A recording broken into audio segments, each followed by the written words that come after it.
الحمد لله رب العالمين والعاقبة للمتقين والصلاة والسلام على رسوله النبي الكريم وعلى آله وصحابه الذين أوفوا عهدا. أما بعد فأعوذ بالله من الشيطان الرجيم. بسم الله الرحمن الرحيم. قل يا أيها الكافرون لا أعبد ما تعبدون ولا أنتم عابدون ما أعبد ولا أنا عابد ما عبدتم ولا أنتم عابدون ما أعبد لكم دينكم ولي دين. عن ابن عمر رضی اللہ تعالی عنہما عن النبی صلی اللہ علیہ وسلم قال حالف المشرکین وفر اللحا وأحف الشوارب وكان ابن عمر إذا حج واعتمر قبض على لحيته فما فضل أخذه. صحیح البخاری. اللهم صل وسلم على النبی الکریم. عزیز طلباء کرام، عزیز ساتھیو، آج صراط مستقیم کورس کا 6واں سبق ہم پڑھیں گے. 5 باتیں ہر سبق میں کی جاتی ہیں. نمبر 1 قرآن کریم کی آیات، نمبر 2 احادیث مبارکہ، نمبر 3 عقیدہ، نمبر 4 مسئلہ اور نمبر 5 دعا. آج کا سبق، اس کا عنوان ہے توحید پر استقامت اور شرک سے بیزاری. مشرکین مکہ نے نبی پاک صلی اللہ علیہ وسلم سے ایک مطالبہ کیا تھا کہ ہم مل جل کر رہتے ہیں اور اس کے لیے آپ ہمارے بتوں کی عبادت کریں، ہم آپ کے خدا کی عبادت کریں. تو اس پر یہ سورت مبارکہ نازل ہوئی. ترجمہ دیکھیے. فرمایا کہہ دیجئے اے کافرو، میں اس کی عبادت نہیں کرتا جس کی تم عبادت کرتے ہو، اور تم اس کی عبادت نہیں کرتے جس کی میں عبادت کرتا ہوں، اور میں اس کی عبادت کرنے والا نہیں جس کی تم عبادت کرتے ہو، اور جس کی عبادت میں کرتا ہوں تم اس کی عبادت کرنے والے نہیں. تمہارے لیے تمہارا دین اور میرے لیے میرا دین. یہاں پر دیکھیں واضح طور پر دین کے بارے میں سختی کے ساتھ دونوں کا دین الگ الگ بتایا کہ دین الگ الگ ہے، اور یہ ہو نہیں سکتا کہ ہم اللہ کے علاوہ کسی اور کی عبادت کریں. کسی اور کی عبادت کریں گے تو یہ شرک بنے گا. اور یہاں اس صورت میں مکمل طور پر یہ بات فرما دی گئی ہے کہ مشرکین کی مخالفت کی جائے گی. مخالفت کن امور میں؟ جو ہماری شریعت کے خلاف امور ہیں. ہر کام میں مخالفت کسی کی نہیں ہوتی. جو امور شریعت کے خلاف ہوں، اور سب سے پہلا عقیدہ توحید ہی ہے، تو اللہ سبحانہ و تعالی کو ماننا ایسے ہے جیسے شریعت کہتی ہے. اگر کوئی شخص اس کے خلاف عقیدہ لائے تو اس کا دین الگ ہو جائے گا، ہمارا دین الگ ہو جائے گا. اسی طرح آپ دیکھیے شرک سے بیزاری کی بات کی ہے، اور توحید پر پختگی کا اظہار کیا گیا ہے اس صورت میں. مومن کی شان یہ ہے کہ وہ اپنے عقیدے پر پختگی کے ساتھ عمل کرتا ہے. احادیث مبارکہ کے 2 حصے ہیں جو نیچے ذکر کی گئی ہے. اس کو اچھے طریقے سے سمجھیں. حضرت عبداللہ بن عمر رضی اللہ تعالی عنہما، یہاں یہ مسئلہ یاد رکھیں، اگر کسی صحابی کا ذکر کیا جائے اور صحابی ہو ایک، تو اس کے ساتھ رضی اللہ عنہ لگاتے ہیں، اور اگر کسی صحابی کا ذکر کیا جائے اور اس کا والد بھی صحابی رسول ہوں، تو پھر ان دونوں کے لیے رضی اللہ عنہما کا صیغہ آتا ہے۔ حضرت عبداللہ رضی اللہ تعالیٰ عنہ یہ بھی صحابی رسول ہیں، اور ان کے والد محترم حضرت عمر فاروق رضی اللہ تعالیٰ عنہ یہ بھی صحابی رسول ہیں اور خلیفہ دوم ہیں۔ تو ان دونوں حضرات کا ایک ساتھ نام آتا ہے، جیسے حضرت عبداللہ بن عباس آتا ہے، تو باپ بیٹا دونوں صحابی رسول ہیں، تو رضی اللہ تعالی عنہما لفظ استعمال ہوتا ہے۔ یہ جو روایت کا حصہ ہے، حالف المشرکین وفر اللحا واحف الشوارب، احادیث مبارکہ ہے یہاں تک جو نبی پاک صلی اللہ علیہ وسلم نے ارشاد فرمائی ہے، مشرکین کی مخالفت کرو۔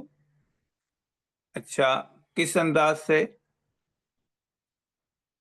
داڑھی کو بڑھاؤ اور مونچھیں کٹاؤ۔ اب یہ یاد رکھیں، مونچھیں کٹانے سے مراد کیا ہے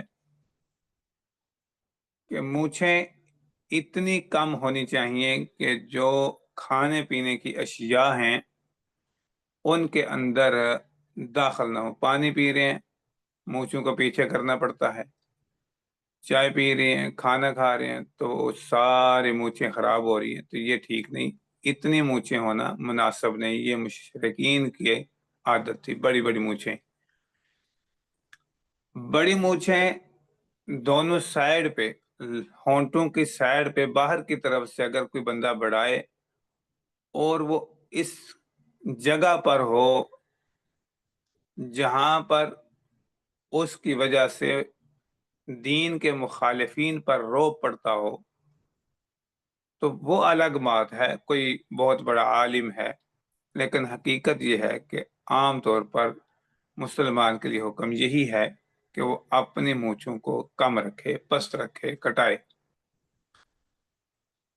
داڑھی یہ کتنی ہونی چاہیے؟ کم از کم کی تعداد کیا ہے اور بہتر اور افضل کیا ہے؟ تو صحابی رسول اگر کسی احادیث کو بیان فرماتے ہیں تو پھر ان کا عمل دیکھا جاتا ہے کہ صحابی کا عمل کس پر ہے۔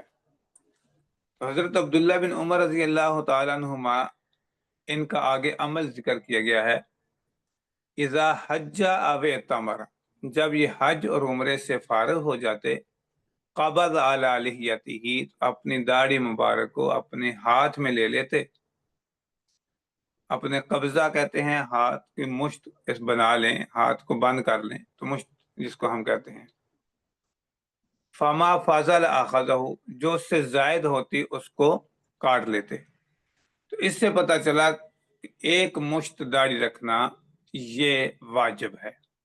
اگر کچھ بڑی بھی کسی کی ہو، تھوڑی سی، تو کوئی حرج کی بات نہیں، لیکن اتنی بڑی رکھنا جو ناف تک جائے یہ ٹھیک نہیں۔ تو یہ یاد رکھیں کہ داڑھی رکھنا اور ایک مشت رکھنا یہ واجب عمل ہے۔ یہ جو کہا جاتا ہے کہ تمام انبیاء علیہ الصلوۃ والسلام کی سنت ہے، تو سنت کے دو معنی ہوتے ہیں۔ ایک سنت کا معنی کہ یہ اصطلاحی طور پر ایک درجے کے طور پر فرض اور واجب کے بعد آنے والا درجہ ہے سنت کا، اور ایک سنت سے مراد ہوتا ہے طریقہ۔ تو یہاں درجہ مراد نہیں، یہاں طریقہ مراد ہے کہ انبیاء علیہ الصلوۃ والسلام، تمام انبیاء کی یہ سنت ہے، یہ طریقہ رہا ہے کہ وہ سارے انبیاء داڑھی رکھتے تھے اور داڑھی والے تھے،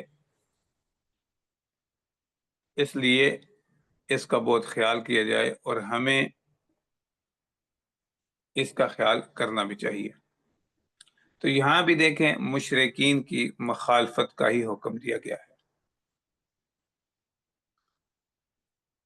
اور اتباع سنت یہ تو مسلمان کی محبت کی علامت ہے، اتباع سنت مسلمان کی محبت کی علامت ہے۔ آگے ذکر کیا جا رہا ہے شرک کا۔ شرک کس کو کہتے ہیں؟ اللہ تعالیٰ کی ذات، صفات اور اسماء میں کسی کو شریک کرنا شرک کہلاتا ہے۔ جو چیزیں اللہ تعالیٰ نے اپنی ذات اور صفات کے لیے مخصوص فرمائی ہیں اور بندوں کے لیے بندگی کی علامتیں قرار دی ہیں، انہیں غیروں کے لیے بجا لانا بھی شرک ہے۔ یہاں سے کیا بات سمجھ آ رہی ہے کہ شرک صرف اللہ تعالیٰ کی ذات اور صفات کے ساتھ جڑا ہوا نہیں، بلکہ بندگی کی جو علامات اللہ تعالیٰ نے قرار دی ہیں، ان علامات کو بجا لانا اللہ کے لیے یہ مومن کی علامت ہے، اور ان کو کسی اور کے لیے بجا لائے گا تو یہ کیا ہوگا؟ یہ شرک ہوگا۔ شرک کی پھر کئی اقسام ہوتی ہیں، اور پھر شرک کے کئی طریقے ہوتے ہیں۔ نمبر 1، اللہ تعالیٰ کی ذات میں کسی کو شریک ٹھہرانا۔ اب عیسائیوں کو دیکھیں، مجوسیوں کو دیکھیں، ایک سے زائد خدا کے قائل ہیں۔ کبھی کہتے ہیں عیسیٰ علیہ السلام، حضرت مریم، حضرت جبریل، یہ تینوں خدا ہیں۔ تو خیر یہ تین کا مجموعہ کسی نہ کسی طریقے سے خدا بناتے ہیں۔ مجوسی آگ پرست، آگ کی پوجا کرنے والے۔ تو اس طرح اور بھی کتنے لوگ ہیں جو بتوں کی پوجا کرتے ہیں، اس زمانے میں بھی تھے، آج بھی ہیں۔ تو یہ ہے ذات میں شریک کرنا کسی کو، تو یہ شرک ہوگا۔ نمبر 2، غیب کی وہ باتیں جن کے بارے میں قرآن کریم میں اور احادیث مبارکہ میں واضح طور پر آیا ہے کہ انہیں اللہ تعالیٰ ہی جانتے ہیں، جیسے آپ نے پڑھا ہوگا یا پڑھیں گے آگے چل کے انشاءاللہ تعالی، قیامت کا علم، اسی طرح بارش کب ہوگی، کون کہاں مرے گا، کون کل کیا کرے گا، کسی مادہ کے پیٹ میں کیا ہے۔ سورۃ لقمان میں آتا ہے نا یہ 5 چیزوں کا ذکر، اینڈ پہ بالکل آخری آیات میں 21ویں پارے میں۔ تو یہاں یہ بات بتانا ضروری سمجھتے ہیں علماء کرام کہ لوگ ان کو اچھے طریقے سے سمجھیں، مسلمان اس کا خیال فرمائیں کہ جو چیزیں اللہ تعالیٰ نے اور نبی کریم صلی اللہ علیہ وسلم نے وضاحت کے ساتھ بیان فرما دی کہ ان کو اللہ تعالیٰ کے سوا کوئی نہیں جانتا، تو ایسی چیزوں کے بارے میں کوئی بندہ یہ نظریہ رکھے کہ فلاں بندہ بھی ان چیزوں کو جانتا ہے، تو اب یہ شرک ہوگا، اب یہ شرک ہوگا۔ مثلا اللہ تعالیٰ نے فلاں بندے کو علم دے دیا ہے کہ قیامت کب آئے گی، حالانکہ ایسا نہیں۔ حدیث جبریل اس بات پر گواہ ہے کہ جبریل علیہ السلام نے اللہ کے نبی صلی اللہ علیہ وسلم سے پوچھا تھا کہ اللہ کے رسول صلی اللہ علیہ وسلم بتائیے قیامت کب آئے گی؟ تو فرمایا سوال کرنے والا جتنا جانتا ہے جس سے سوال کیا جا رہا ہے وہ بھی اتنا ہی جانتا ہے۔ یہ نہیں فرمایا کہ مجھے بھی نہیں پتا تجھے بھی نہیں پتا، فرمایا دونوں کو ایک جیسے پتا ہے۔ تو پھر پوچھا کہ یا رسول اللہ نشانیاں بتا دیں، تو نشانیاں بتا دی گئی، یعنی قیامت کا فلاں سن ہوگا، فلاں دن ہوگا، فلاں ٹائم ہوگا، اس کی ساری حقیقت سے تو اللہ تعالیٰ واقف ہیں۔ باقی قیامت کے پہلے آنے والی نشانیاں وہ اللہ کے رسول صلی اللہ علیہ وسلم نے بتائی ہیں، اور اللہ تعالیٰ نے اپنے حبیب صلی اللہ علیہ وسلم کو اس کی خبر دی ہے، تو وہ غیب کی خبر ہے، وہ غیب کا علم نہیں۔ علم غیب اس کو کہتے ہیں جو ذاتی ہو، اور خبر غیب اس کو کہتے ہیں جو ذاتی نہیں بلکہ کسی کی دی گئی۔ نمبر 3، کسی بندے میں تصرف اور قدرت کو اللہ تعالیٰ کی عطا سمجھنا۔ مثلا میرے نفع اور نقصان کا فلاں مالک ہے اور اللہ نے اس کو قدرت دے دی ہے، اس کا اختیار دے دیا ہے، تو یہ شرک ہوگا۔ اس سے بھی بچنا چاہیے کہ جو کچھ میرا ارادہ ہے، جو کچھ میں کر رہا ہوں، میرا جو نفع ہے نقصان ہے، اس کا اختیار اور اس کی قدرت اللہ تعالیٰ کے پاس ہے۔ اللہ تعالیٰ نے کسی کو دی بھی نہیں اور کسی کے اختیار میں بھی نہیں ہے۔ اسی طرح رکوع اور سجدہ وغیرہ جیسے یہ کتنی اہم عبادت ہے۔ اگر مخلوق کے لیے بطور عبادت کے کرے گا کوئی بندہ تو شرک ہوگا، اور یہ اصل شرک ہوگا جو کفر کی طرف لے جاتا ہے انسان کو۔ یہاں جو کفر کہلاتا ہے، شرک، اس کی بات ہے۔ اور اگر یہ تعظیم کے طور پر سجدہ کرتا ہے کسی انسان کو، کوئی انسان، تو ہم اس کو کافر تو نہیں کہیں گے، لیکن یہ ایسا شرک کر رہا ہے جس کو فسق یا شرک کہتے ہیں۔ فسق یا شرک یعنی یہ شخص فاسق بھی ہے، اور اپنے اس عمل کی وجہ سے جو اس نے ایسا عمل کیا ہے جو بظاہر شرک بنتا ہے۔ تو ہر کسی پر مشرک کا فتویٰ ایک جیسا نہیں ہوگا، اس میں فرق ہوتا ہے۔ یہ پھر علماء کرام، مفتیان اعظام سے فتویٰ طلب کیا جا سکتا ہے۔ تو پتہ چلا کہ شرک ذات میں، صفات میں، افعال میں اور عبادات میں اللہ تعالیٰ نے جو بندگی کی علامات قرار دی ہیں ان میں کسی کو شریک کرنا یہ شرک کہلاتا ہے۔ اور تعظیماً ایسا عمل کرنا جو سجدہ اور رکوع کی شکل بنتی ہے، اور یہ شرک ہوگا، لیکن فسق یا ہوگا، اس کو کفر یا شرک نہیں کہیں گے۔ نمبر 4، وضو کے فرائض، سنتیں اور مستحبات۔ وضو کے فرائض، نمبر 1، ایک بار چہرہ دھونا۔